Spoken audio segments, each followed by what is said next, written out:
Hello everyone, welcome back to my channel অন্নপূর্ণার হেসেল।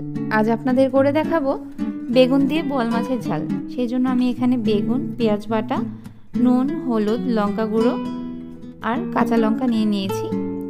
বোয়াল মাছটা খুব ভালো করে ধুয়ে নুন, হলুদ আর লেবুর রস দিয়ে মেখে রেখেছি। লেবুর রস দিলে মাছের গায়ে যে একটা আষ্টে গন্ধ থাকে সেটা আর থাকবে না।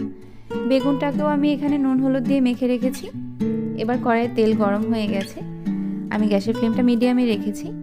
তেল গরম করে 1 চিমটি করে নুন আর হলুদ দিয়ে দিয়েছি। এতে করে মাছ ভাজার সময় কড়াইয়ের গায়ে লেগে যাবে না।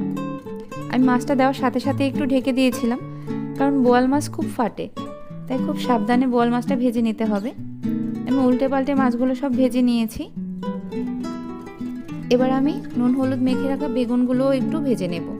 বেগুনটাকে আমি হাই হিটে ভাজবো, কারণ বেগুনটা পরে মশলার সাথেও কষাবো, তাই এখানে যেন বেশি সেদ্ধ না হয়ে যায়, সেই জন্য আমি বেগুনটাকে হাই হিটে ভেজে নিয়েছি।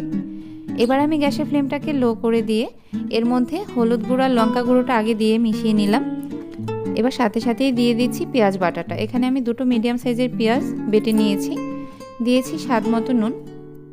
এবার মশলাটাকে আমি লো টু মিডিয়াম হিটে কষিয়ে নেব। 2 মিনিট এমনি কষানোর পর মশলার বাটি ধুয়ে জল দিয়ে তেল ছেড়ে আসা পর্যন্ত লো টু মিডিয়াম হিটে মশলাটা কষিয়ে নিয়েছি। তেল ছেড়ে আসার পর ভেজে রাখা বেগুনটা দিয়েও মিনিট খানেক একটুখানি কষিয়ে নিয়ে এবার সামান্য জল দিয়ে দিচ্ছি।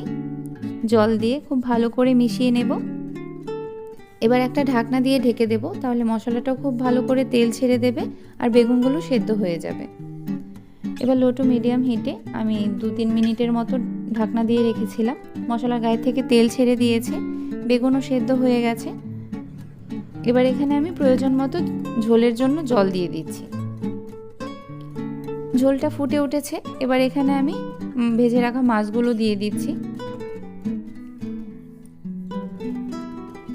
মাছ দিয়ে যে কাঁচা লঙ্কা চেরাগুলো আমি রেখেছিলাম সেগুলো এখানে দিয়ে দেব। আমার রান্না যদি আপনাদের ভালো লাগে তাহলে please like, share and subscribe my channel.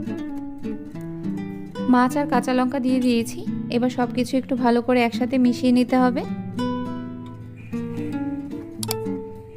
সব কিছু ভালো করে মিশিয়ে নিয়ে ঢাকনা দিয়ে ঢেকে আমি হাই হিটে 5 মিনিটের জন্য জাল করে নেব।